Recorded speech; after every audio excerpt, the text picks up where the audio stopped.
Thank you for tuning in to 26 Sports. It's your host, Mike Reza, and today I got a very good, great, awesome panel of guests as we discuss everything that's going on in boxing over the last, few weeks now because it went from no news to too much news. And, I'll let you guys all introduce yourself. So, Christine, go ahead and start it off. Well, I'm Christine with In the Ring with Christine. I have a show every Wednesday, Women Crushing It Wednesdays, and I do a little, I don't know, a few little things in boxing, but that's what you may know me from. Definitely. And then, Francisco, go ahead and introduce yourself.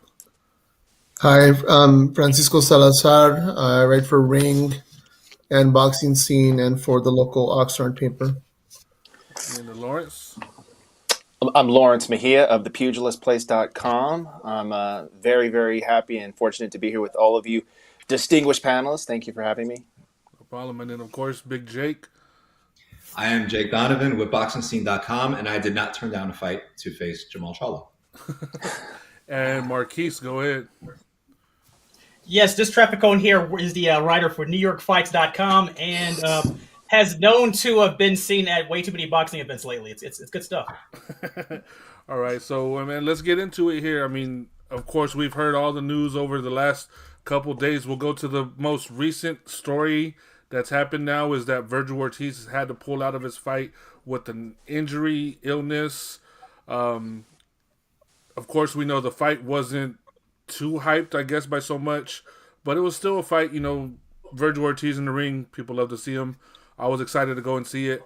But, once with everything that's gone on with Golden Boy and everything lately, of course, the first talk was, oh, it's a Golden Boy thing. They probably pulled him out. It's their fault. And now we're hearing about what the actual injury is, and it's nothing to joke about. It's something very serious. So first off, Marquis, when you heard, what was your thought on it?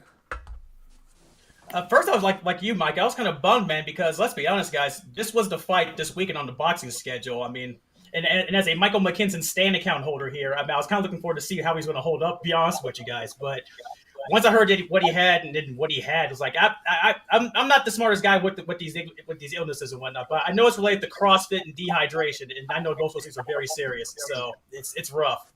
Exactly, and then Jake, obviously, you were one of the first ones to post about it. So what was your thought process on that? So my first instinct was just to reach out to I reached out to Golden Boy and find out this can't be for real, right? And then I reached out to McKinson's team. They were actually getting an MRI when they found out the news. And there was no ill will. They were like, oh man, we're so bummed. I can't believe this is happening. So they took it seriously. So I took it seriously. It was, obviously everyone wanted to get on and joke and say, oh, he's just pulling out. He's too fat, this and that. I'm like, let's just, kind of let the facts play out before we go there. So, it's not like I almost didn't have time to react. Like I was more annoyed because I had like 6 stories that haven't published yet on the damn fight. So like those all go to waste. My main thing was like, let me just find out, what's, they didn't say COVID. So I said, let's find out what's really going on. And yeah, once we found out what's happening, that, kind of set reality in place. Yeah. And then Lawrence, obviously we talked about going to this fight a couple weeks ago. So I know you probably were bummed out as well once you heard the news.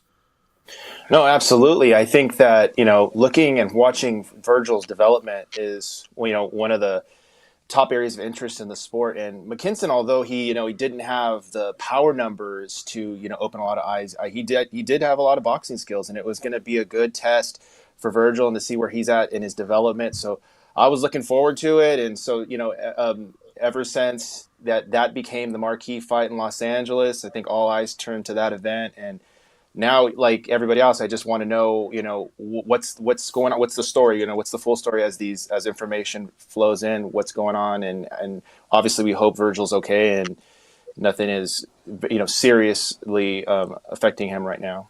Yeah, and in Francisco, obviously, again, me and you talked about this fight a couple days ago, and now we get this news. So how was that? What was your reaction to it right away? Very unfortunate. First, you hope that Virgil's okay. He gets better, even though he's a young 23-year-old. These type of illnesses are no joke. So, and just to point out, we went from 2 fight cards, what should have been Jamal Charlo Brian Castaño, and then with the postponement, now we're left with sort of half a card. Well, it depends if a suitable opponent could be found for McKinson. But what I did was, being like any journalist would, I reached out to a medical professional, my older sister Elizabeth. So I asked her. She's been a nurse for over 30 years, has a master's degree. So I asked her, "Is what's up with this illness?" And she said, basically, it's a breakdown of muscle. I mean, you really, if it's that bad, you can't move, and you have to be hydrated. It has to do with CK levels, and it could affect the kidneys. She said it could basically be, and this fits in with what we hear a lot about Virgil Ortiz. If you work out a lot and you don't hydrate, this really, really develops. So most likely, if he's in the hospital, he's receiving a lot of IV fluid and hydration.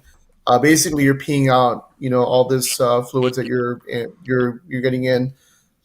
So it just depends on how fast and how not only how high these CK levels were, but how fast he's able to rehydrate and feel better and being able to walk out of the hospital. Yeah, well, I think they just said he was released today, right? Just a little while ago. So Okay, he was released. Okay, that's good to know. I'm glad that he's able to, just move on through this crazy episode in his life. yeah, and then Christine, I know you're working, you're doing all these things out there with Team USA right now, but obviously once you got that news, what was your reaction? Because I know you're going to be in Ecuador, I believe you said Saturday, but still, it's a fight Yes. that's going to be going on that you're going to hear about. Now you're going to miss it. I Right. mean, being from Texas, Virgil being from Texas, I know you got a little connection there. So how was that? Yeah, I've known him since he was a kid, and so I was really concerned, but I've always wondered about his making weight because he's huge. I mean, y'all have seen him. He's tall, he's muscular, and I've always wondered, and there's like really nothing to take off. So my first thought was, does he have a nutritionist? Does he have somebody that's monitoring these things that are so important?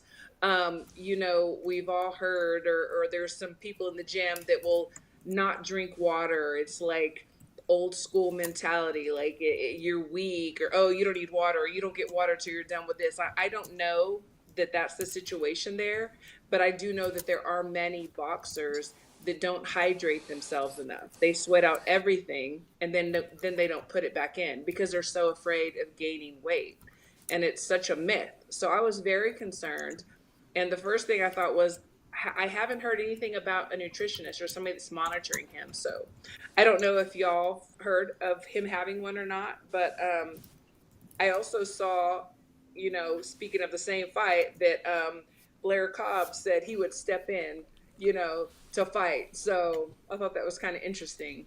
Yeah, exchanged some messages with Blair after that. He has some choice words for McKinson about it. I'll just leave it at that.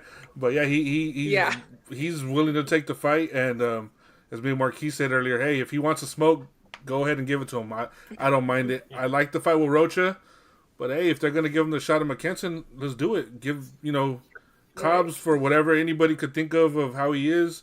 That man could sell a fight. He's great on the mic. He's got that old school mentality. Yeah. So I would love to see it. Just whatever. I just want the card to go on, so I know I'm not going to go and waste time to go to LA this weekend. So, speaking of that, what's your guys' opinion on Blair Possum? Both. Too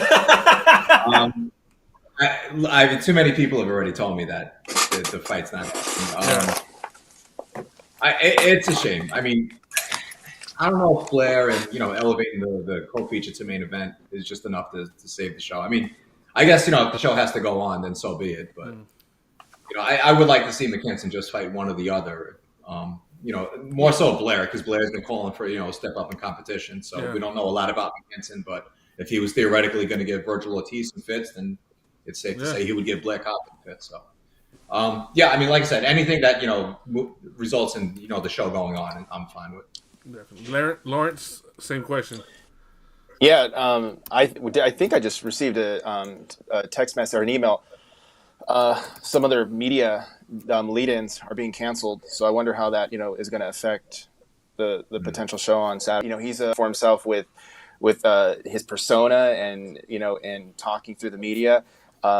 I don't know. Either I was looking forward to seeing him face Rocha. That's an interesting match to me, and if they elevate him to fight McKenson, that'd be great too. I don't know. I probably prefer him to see him face Rocha. I think there's a lot of Alexis is a very quiet Yeah. guy, and I think he really wants to go out there and put on a show. But they're very contrasting of each other. I like that stylistically in terms of their demeanor, and I know Blair's 33, and 33-year-old prospect, but I want to see what he can do against Alexis. Yeah, definitely. And then, I mean, as you said, Jake, who knows if it could save the whole show? I mean, there's the little Southern California element to it. Blair lives out there now. Obviously, Rocha is from Southern California, so maybe that could still do something decent. Francisco, also you being from down south, how would that fight play out? Do you think, and you think that'd be enough to save the show? Well, I'm sure Golden Boy, Eric Gomez, and Oscar and Robert Diaz, Javier Rosso, they're going to look at every which way possible to save the show. My thing is, how Showtime, how PBC, for their shows, they always have like a backup plan. They always have like a backup fighter, backup. So you're kind of wondering if Golden Boy went through this. Planning the fight all in, and they didn't really think about what would have happened if Ortiz or even McKinson would have an injury, COVID. They didn't have a backup plan, or if they would have asked one of the two fighters, Rocha or Blair Cobbs, if one of the two main event fighters would have fallen through, if they would have taken the fight. So yeah, you're kind of wondering, it's just unfortunate that maybe Plan B wasn't in sort of like a backup plan ready to present itself. I like the fact that Blair Cobb wanted to fight McKinson, but then at the same time, McKinson saw very little reward and high risk facing someone like Blair Cobb. I'm sure Golden Boy is going to do everything possible to save this card. It's just will it make sense? In seeing if ticket sales are going to follow through, if it's worth saving, if they're going to maybe bump up one of the preliminary fights to the main 4-fight DAZN telecast. So it's just a wait and see. We'll find out more, more in the next 24 to 36 hours. Definitely. Marquis, same question, man. How you see? I mean, I know we talked about it a little bit earlier, but how do you see it, and do you think that's going to be enough to save the show? Personally, if as Francisco mentioned earlier, and also you mentioned they were canceling media events. I hate to be that guy, guys, but if they're canceling media events, they're probably scrapping this card. But the one thing I hope, though, if they do save this card, is that they do keep things moving along. I'm thinking actually with this also. So the zone went from having 2 cards so far that we know of this year. This one and Ryan Garcia to possibly depending on Ryan Garcia, right? That's rough, guys. So hopefully they can do what they can to save this, and we'll see what happens from there. But I don't think. Maybe they'll just add another fight onto this card that we don't know about yet. Maybe there's something last B. Maybe there is a plan B that we don't know about, Francisco. I doubt it, like you mentioned, but hopefully there's got to be something else that they had to add on top of this. Yeah, the email was that they canceled the public workouts right now. So that's the email that was sent out. So we'll still see. Oh, well. Nah. Yeah, they haven't said nothing else yet, so maybe it's just that for now. So the next one, and again, running with the same theme of Golden Boy, Jamal Charlo and Jaime Munguia. Friday or Thursday or Friday, it was done deal. Just, dot the I's and cross the T's. By Saturday afternoon, Sunday, it came crashing and burning down. And, yeah, man, that one was a letdown. I was looking forward to that. So I'm going to start with you, Francisco, because you talked about this as well. You posted about it. First, what was your initial thoughts about the fight being crashing down like that? And now after a little bit of time, how do you feel and what do you see is going on there? Boxing fans can't seem to have nice things. That's what I thought about. It's really unfortunate because last Thursday on the podcast with Ernesto Amador, although I love your podcast better more than his, Jaime Munguia said some of the effect that the fight was 89-90% done. So you kind of figure that that translated to the fight was done, period. So I don't think Jaime Munguia, being a proud person that is, wouldn't go that far off to make that announcement and then all of a sudden give the impression that he doesn't want to fight any of the top fighters. So Steven Espinoza earlier today made the mention that Munguia signed off on his side of the fight, Charlo did. So now you're wondering, well, was it Golden Boy that made that wanted to add a stipulation of the zone and or was it Zanfer boxing? So here's the thing with working with two promoters. In this case, with Munguia, do you, in a sense, one promoter wants one thing, the other promoter may drag their feet, and vice versa. So it's more like, if Munguia wanted to fight and wants to smoke, you kind of wonder what is it that is holding back Zanfer or Golden Boy or both or vice versa. So yeah, it's unfortunate that we could have had a great fight. Should not be on pay-per-view. It should be a regular Showtime telecast. But at the same time, it's unfortunate that these are some sort of elements that are preventing fights from happening. Network deals or TV deals, this side of the highway, this side of the highway. But I mean, I hope that this fight could be revisited. But at the same time, if this is what Zanfer and Golden Boy are doing, does that make Munguia wonder, like, well, hold on, if I want this fight, why are these two promoters of mine, why are they insisting on this or insisting on that and holding back my opportunity to fight for a world title or my opportunity to fighting, in a big money fight? I win a rematch clause, and now you could do the second fight a rematch on the zone. So that's kind of where I stand on that. Definitely. And then from what I was told is there was a show yesterday where they were talking with Zanfer where they also said it's not De La Hoya, it's both of them that are saying that they'll lose money or they don't get a cut out of this deal should the fight go to Showtime. So maybe that should take some of the heat off of De La Hoya. Maybe he's just following what Zanfer is asking for since they're the lead promoter. My opinion on it was it should be Showtime. Charlo is the bigger name. He is a champion. He's given Munguia the fight, so I feel that's how it should go. If they wanted to do something with bringing the zone in, maybe like how Showtime has its all access fights or its all access program, let the zone do some kind of programming about the fight leading up into it. If anything, I mean, it's not a pay-per-view fight, so there's no reason for the joint pay-per-view and all this other things that they brought up. Even if it was a pay-per-view fight, it's not a joint pay-per-view type of deal. They're not Mike Tyson and Lennox Lewis. They're not Floyd Mayweather and Manny Pacquiao. It's Jaime Munguia and Jamal Charlo. Great fighters, but not, transcendent stars of the sport type of fighters. So if it was going to be on Showtime, leave it on Showtime. If you want to give the zone some interviews or some type of programming, go with it. But I feel the same way you do, Francisco. I feel Munguia here is just kind of got burnt by his teams because he, as you said, he signed off on it. He wanted to fight. He did that show. He made a post on Saturday or Sunday saying that he still wants to fight. They're just still working on it, and then nothing came through. Jake, obviously, as you said, you didn't turn down the fight. So what was your feelings on it? And, after a little bit longer now, how do you feel, going forward? Especially, I'm not going to hate on Charlo for his fight, who he's got to fight at Selecki. Right. I mean, hey, it happens. So what was your feeling? The one thing I've said in all this is, like, this is an occasion where it should be the one time where you absolutely cannot blame Jamal Charlo for who he's fighting, yet people are still trying to blame Jamal Charlo and PBC for this fight. I get that, the fight with Selecki, it's a massive letdown based on what we've heard was going to happen and, especially with the rest of Showtime schedule. But yeah, look, I went to sleep Thursday evening of the belief that 3 weeks of hard work, navigating through Munguia, possibly fighting Janibek, for the WBO interim title, and Espinoza hinting that everyone's going to love Charlo's next opponent. I spent 3 weeks just navigating through every single lie, all these different variables, and trying to figure out who the hell was going to fight who. I went to bed Thursday evening saying this fight is done. I knew Munguia had accepted. I knew Charlo had signed off long ago. It's like, what else is there? All we had to do was wait on the Showtime announcement.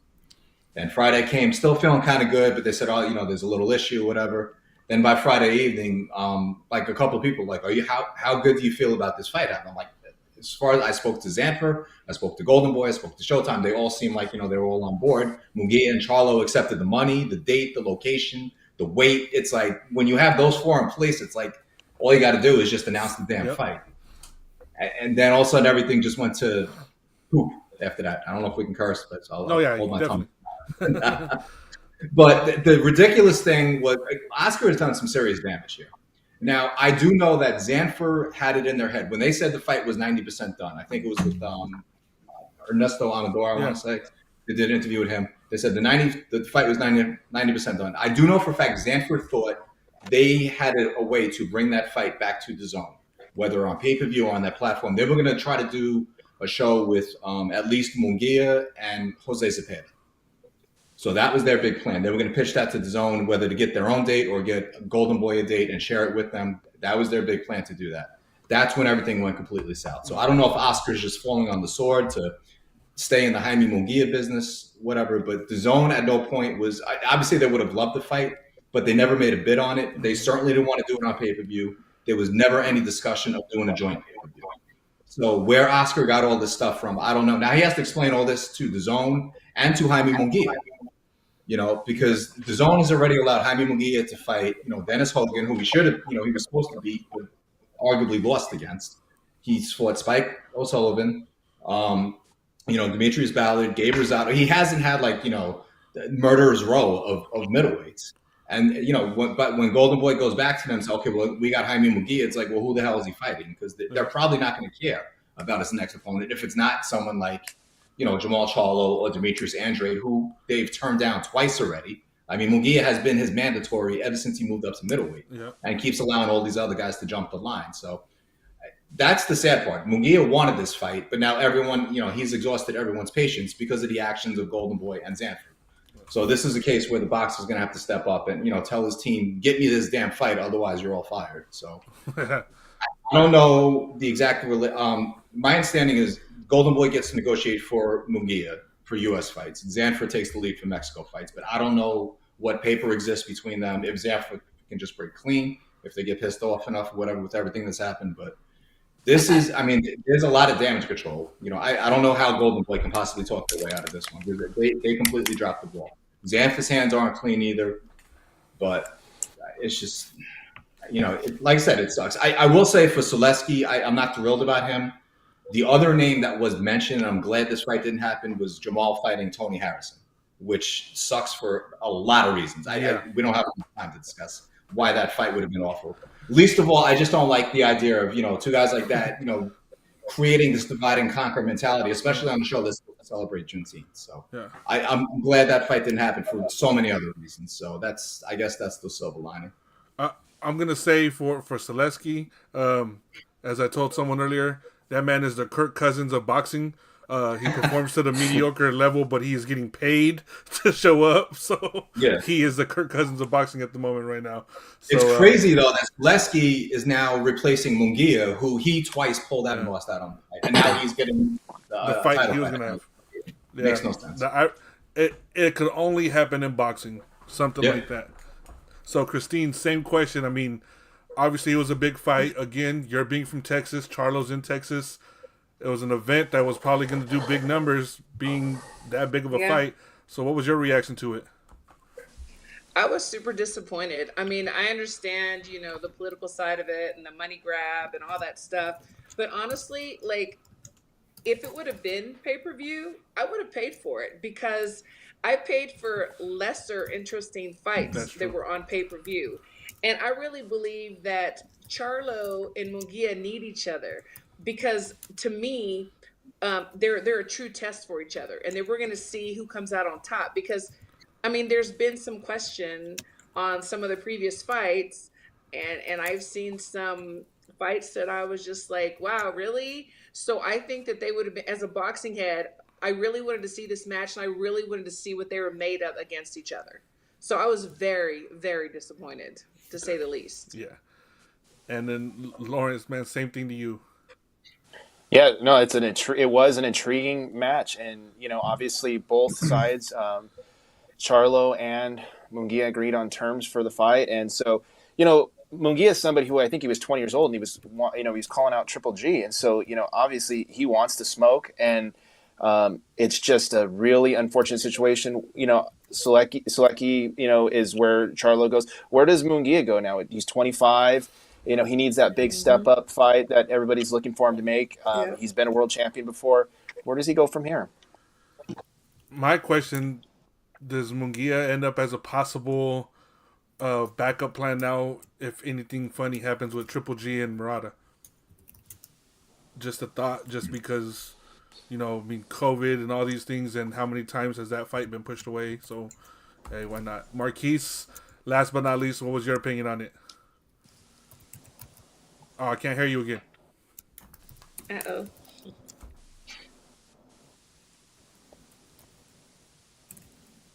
Nope. Marquis got us with that AOL internet again. The AOL connection for Marquis. All right. All right. Well, I'm pretty sure he has the same feeling as we did. Thumbs up, thumbs down. Yeah. Thumbs up, thumbs down. All right. So, one of the last couple topics here, I'm going to talk about the fight of the weekend and possibly the fight of the year at this point in time was Michael Conlan and Lee Wood. First off, the way that fight started, I was like, all right, I'm about to go get me some lunch right now. This fight's about to be over. And I ended up being stuck in front of the TV and then see, one of the craziest moments I've seen in boxing in the last few years. Jake, man, because I was seeing your reaction on Twitter. You guys seen mine. I said, holy shit. I was like, what the hell just happened? So I was stuck. So what was your reaction before you typed anything? What was your reaction just seeing it on TV? That knockout, that was just even the 11th round knockdown, that just seemed to come out of nowhere because, going all the way back to Lee Wood jumped out to a good start, and then once Michael, flattened him with that left hand, I was like, man, he's got this fight in the bag. Yep. And then Lee just kind of did what he did. He chipped his way back into the fight, but I thought he was just going to run out of rounds once he knocked him down in the 11th, towards the 11th end of the 11th. Conlan seemed like he was fairly clear-headed, okay, he'd shake it off, go win the 12th round and win the fight.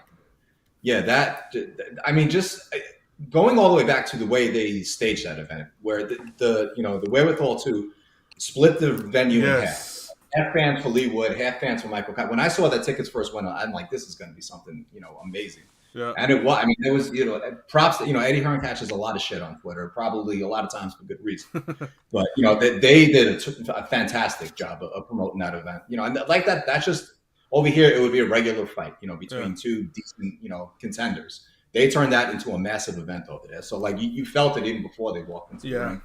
They did. They both stepped up. And I still don't know how the hell Lee Wood, came back to do what he did. Because, on paper, he's just this guy that, how did he win the title? He probably shouldn't have defended it. Now, here he is, one title defense into an improbable reign. And, who's to say he can't beat Leo Santa Cruz if Leo comes around and fights him? Leo hasn't made featherweight in more than 3 years. So, Leo, he did. He literally punched his lottery ticket with that one. That was something else. It's like, I said this on Twitter. If we see 5 fights better to bump that out of the fight and knockout of the year, then this will have been an amazing 2022. Yes. I have a hard time seeing how that anyone's going to top that even for knockout of the year. Definitely. That was just, it wasn't. It was a time when boxing fans were finally rewarded. Yeah, that was the thing. It was like, this is what we put up with, those quick fights, those lacking fights, those moments where we just sit there and we really sat through this whole thing. That was that moment where you're like, this is why. Because you don't know. The way someone posted on Twitter the first round and you're like, oh, it's over. And then you look at the 12th. imagine a person that would have seen that and left and been like, oh, it's over, and then comes back and just sees Conlan falling out of the ring at the end. Like, well, what the hell happened? It was that moment. And to your point, the thing I like to, I'm sorry, I didn't mean to jump in too quickly, but the thing I like to, it comes on the heels of even Mejia and Gary Russell wasn't a great fight, but we're seeing a nice change in the guard at featherweight, which the division has been it's been ass for quite a while. So now, there's finally fights worth talking about. And even, Mark Mejia is defending against Ray Vargas now. So it's good to have things to look forward to this division and at 130, because those are divisions where it's like, why do they even exist anymore? So. Yeah. So to your point, I could see him being Santa Cruz because Santa Cruz hasn't been at 126 in so long. Yeah. But I do want everybody to slow down on that he could beat Navarrete talk. Come on, guys. Let's pump the brakes, okay? Those are two completely different fighters. Yeah. Unless you got 4 arms at 126, I don't believe anybody is beating Navarrete right now, guys. So let's calm down that. Let's pump the brakes. Christine, were you able to watch it live? And if you didn't, did you watch it later? And how'd you feel? Let me tell you. So I've been worn out in camp, so I missed it.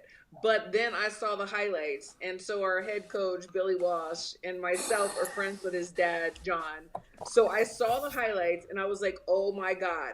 But we immediately called him, and he's great. He's fine. But this is why we love boxing. Because it can change at any moment. I hate I missed it, because I love that. Those are the kind of fights that I personally love. Mm-hmm. You think it's going to go one way, you turn the TV off, or you whatever, you get up to go get you a drink or whatever, and you come back and it's just like, wow, what just happened? So it was the highlights. I got to feel some of it.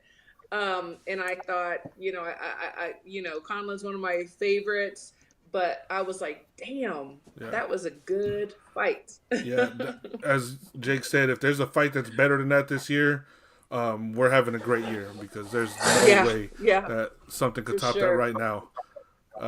Lawrence, same question to you, man, because I mean, as soon as that punch landed and he fell out the ring, I feel like Twitter just exploded.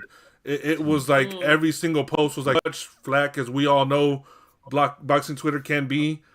I really appreciate the fact that everybody was like, okay, before anything else, is he okay? Let's make sure he's fine. Once we found out, it's like, okay, now we could really talk about how great that was, because that was my initial reaction was, oh, wow. And then I'm like, okay, they haven't put the camera back on him. He's not standing up. Is he okay? And, then you start texting people. You start calling people, hey, do you know what's going on? Do you know if he's all right? And then you find out he's good. And it's like, all right. So, Lawrence, what was your opinion of the fight? And then, obviously, that epic ending.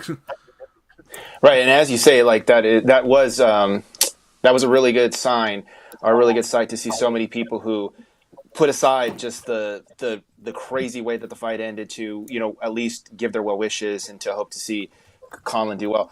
I think the irony in that whole fight was that Conlan, was that not his best fight, that he's fought before? He fought amazingly. Like, best performance.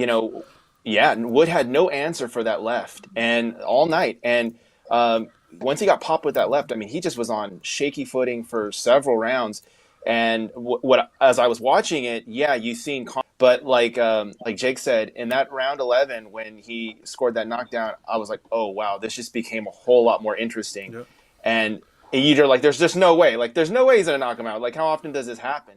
And then when he just, he had him on the ropes, and you could see Conlan fatiguing when he hit him on top of the head like that, and he just slumped over and then went out. It was like, oh my God, it was just an amazing fight. And it was great that, Conlan, they were able to meet up with each other and, dap each other and give each other props afterwards, that it wasn't something, that we're looking back and going, oh my gosh.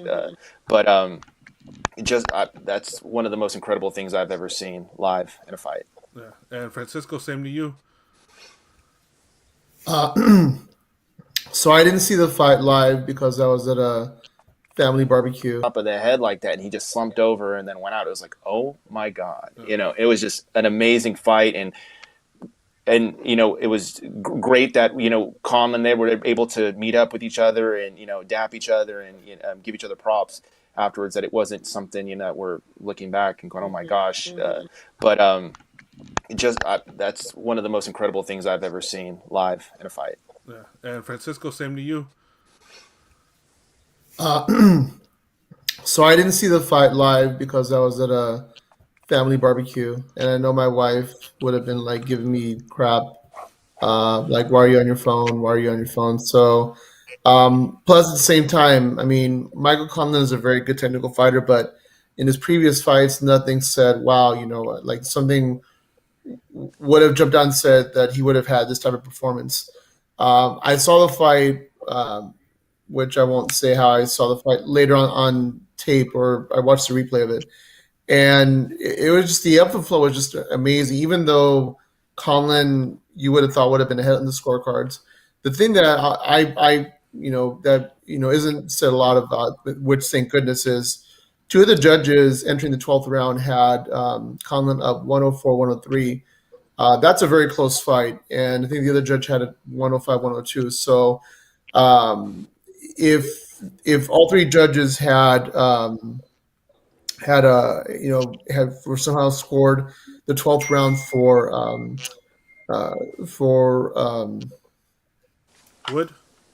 Wood, sorry about that.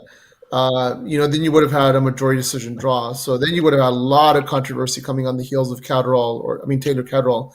So, it was a great action fight. Like I said, the ebb and flow, but just the fact how it all played out, and just the way Jake said, it's going to really, really, really, you're going to need a special type of fight to not only replace that fight as fight of the year and knockout of the year. And then at the same time, how often do you get one fight that has all two? And if you want to get that technical, fight of the year, knockout of the year, and comeback of the year in a fight where Wood was down, had been knocked down, and was losing the fight, and for him to come out of nowhere to drop Conlon in the 11th round and then finish him in the last round, that was just a spectacular, extraordinary, unreal fight to watch. I can only imagine being there in person what that would have been like in the UK in person, to see that atmosphere, or to see the fight in that type of atmosphere. Definitely. Marquis, are you there? Mic check. Can you hear me? Yes. Thank God. Stupid AOL. But no, to answer your question, Mike, about this fight, this was the fight of the year so far. It's going to be hard to top it, guys. And I'll throw this question out to you guys all, because usually these fights that usually are fights of the year usually follow or precede nondescript or very ambient fights. The fight before this one was Terry Harper versus somebody I'll never hear of ever again. Last year, it was Frank Sanchez and Efe Ajagba. I'm still waking up from that in Vegas. And before that, it was Cepeda Branchik. Who was it? Seriously. So that's what made this fight so great, was this fact that I don't know how Wood came back from this. And I'm still trying to figure it out. And I did what Francisco did. I found a replay of this fight on certain web pages. And the one thing I realized also is, like as you mentioned, the first round where he got, because that left that smoked wood in the very opening round. Like, I was going to start the barbecue up. Like, it was early. It was a great afternoon on Saturday. I was about to get out the house. Thankfully, I stayed. I would have been that guy you talked about. I was going to be that guy. And this fight was just one of those. And it's hard to see how he just rallied back from this, where it's like, I still can't figure that out, where he just wasn't missing anything. And Colin just ran out of gas. It's like, I just can't really figure it out. But no, it was really incredible stuff. And the atmosphere was electric. It was a great fight, actually. And hopefully we'll get more of these. But I don't know if it's going to be tough. As Jake mentioned before, it's hard to top fights like this, even in March. It's hard. Yeah. It really is. Definitely. Now, a question that we got here from Chicana Boxing, Lily, how you doing? She wants to know, hey, Lily, if you guys want to see a rematch. I will say yeah, but give it time until Colin is fully recovered. But how would you guys feel about a rematch? I'll start, and I'm going to say no, because my fear for this fight was the reason that Francisco mentioned earlier. I thought it was going to be a tactical matchup as well, and I thought it was going to be bored to tears. So I think if this plays out again, it's going to be that fight, and I don't want to see that. So I'm good. All right. Lawrence? That's interesting. Interesting point Marquis makes. Maybe kind of like the second Ruiz Joshua fight. Yeah, but why not run it back? Even given the risk of it just being just a tactical bore, I think let's watch it again. Let's see what happens this time, and let's see what happens with you can't rewind, and Wood doesn't get dropped. But what happens if he doesn't get dropped? Is it a little bit different? Does the texture or the composition of the fight take a different look in that way? So I'm down to see it. Yeah, Jake. All right, so I'm assuming Lee Wood is going to have to recover as well, because he was pretty locked up. They both took this massive. I don't really want to think about Michael Conlon fighting for quite a while. So I said 9 months to me personally. Yeah, if Lee Wood recovers to the point where a rematch would hold up his career, then I wouldn't want to see it. I mean, Michael Conlan has earned the right to fight whoever he wants to fight next. If he wants to fight Lee Wood against it, it's available, fine. If Lee Wood is healthy to fight and Leo Santa Cruz decides he's not returning to featherweight, Lee Wood is now eligible to unify against any of the champions. And Matchroom keeps talking about if Josh Warrington beats Kiko Martinez again, the resurgent Kiko Martinez, that's the fight they want to do next. So I'm always of the thought, if you have a chance to do a fight, make that fight happen. If there's a path to a unification fight, then absolutely go forward with that. But if Lee Wood is at the point where he's healthy and there's no other option than a Michael Conlan rematch, bring it on. I'm fine with it. And I will say, I think Michael Conlan probably would fight a little more cautiously, but we've seen Lee Wood is going to drag it out of you. He showed, Zhu Chan, Chu Can, whatever. He's not someone to be taken lightly. So I don't know if Michael Conlan is a good enough boxer to fight a tactical fight for 12 rounds in a rematch. Definitely. Christine, since you didn't see the original, would you like to see a second one? Absolutely. I say I agree, run it back as well. But you know what? If they have to wait until even next year, that's fine. Give my guy another opportunity. If he was winning from what I heard, most of the fight, and it was just that bam, then yeah, why not? Let him get his rematch. Okay. And Francisco, same question. Key point. I understand that logic. I do want to see the rematch. Conlan deserves a fight, the rematch, and anybody else. So I agree with Jake there. Same thing with Wood. If the opportunity presents to unify, great. I would like to see maybe. I don't know how much more you would build it up. If there is a possibility to do the rematch, maybe have sort of like a tune-up fight between. I don't think you could do it with Wood, but I mean maybe if there's a rematch that could present itself in the next 9 to 12 months, where each fighter has had a fight, 6-7 months from now, I'm okay with that. But yeah, I mean, just you hope that the two styles produce a great fight again. That's wishful thinking, but I think more so than anything, Michael Conlan deserves that rematch, and he deserves to have that opportunity to fight for world title again. All right, definitely, and I agree there.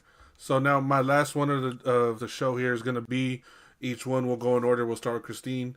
The Showtime schedule came out. They announced all the cards, the fights. There's still some other ones that might be added on. Which is the fight that you're most looking forward to of that schedule that came out? Well, to be honest with you, I have not looked at the schedule. It's like when I'm here, I'm like in my own little world, and like every day we're grinding. I know I see the faces like, what?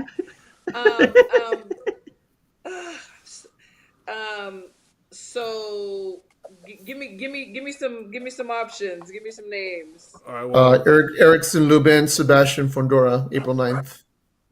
And then Daniel Roman and Stephen Fulton, June 4th. June 4th at the Armory. June 4th. Charlo and Castano, May 14th. Okay. We have. There we go. Tim Zhu and some Spence Ugas pay-per-view April 16th. We got Terrell Gaucher and Tim Zhu next weekend. Gaucher, we haven't seen him in a while. And then the one that Jake brought up earlier about Mark Masayo and Ray Vargas, July 9th. I know there's another one that I'm missing in there somewhere. Tank Davis versus what Jake's head looks like on at Barclays on May 28th. Yeah, Tank and that other guy. My boy Rolling. Oh my gosh! So that's happening. Yeah. Broly and Tank. That's the one That's I a want to thing. see. Okay. Just saying, that's the one I see. That I would definitely want to see. That's All the right. winner for me. All right, Francisco, for you.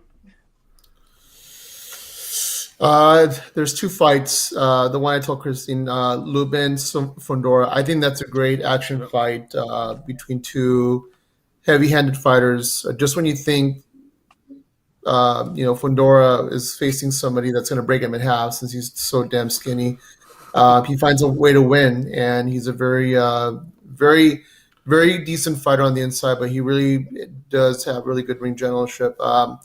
The other fight I'm really looking forward to is Fulton Roman. I just think their styles complement one another. I think that with no disrespect to to Brandon Figueroa, but I think Danny Roman's style is going to really bring the best out of Stephon Fulton, and I think that that's a fight that could really produce fireworks. So, I mean, those are the two fights on the Showtime schedule that really stand out that I want to see. Lubin Fondora on April 9th and Fulton Roman in Minneapolis on June 4th. Yep.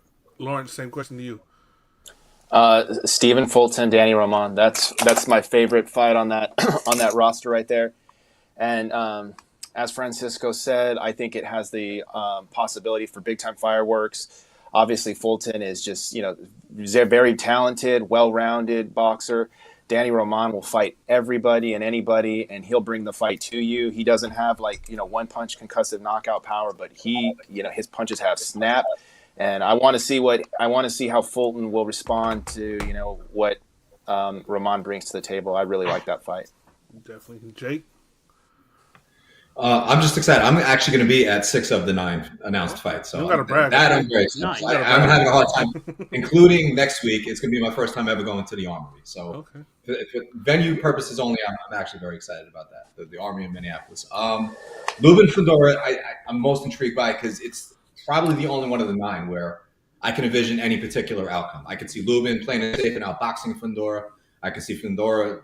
I don't ever expect him to use his height, but he could find a way to outbox Lubin. They could both knock it out each other with one punch. Fondora's been getting hit a lot in his fights. So, Lubin, he does still have power. So, that fight to me is the most intriguing. And I love the fact that they both know that, a win should lead to a title shot next.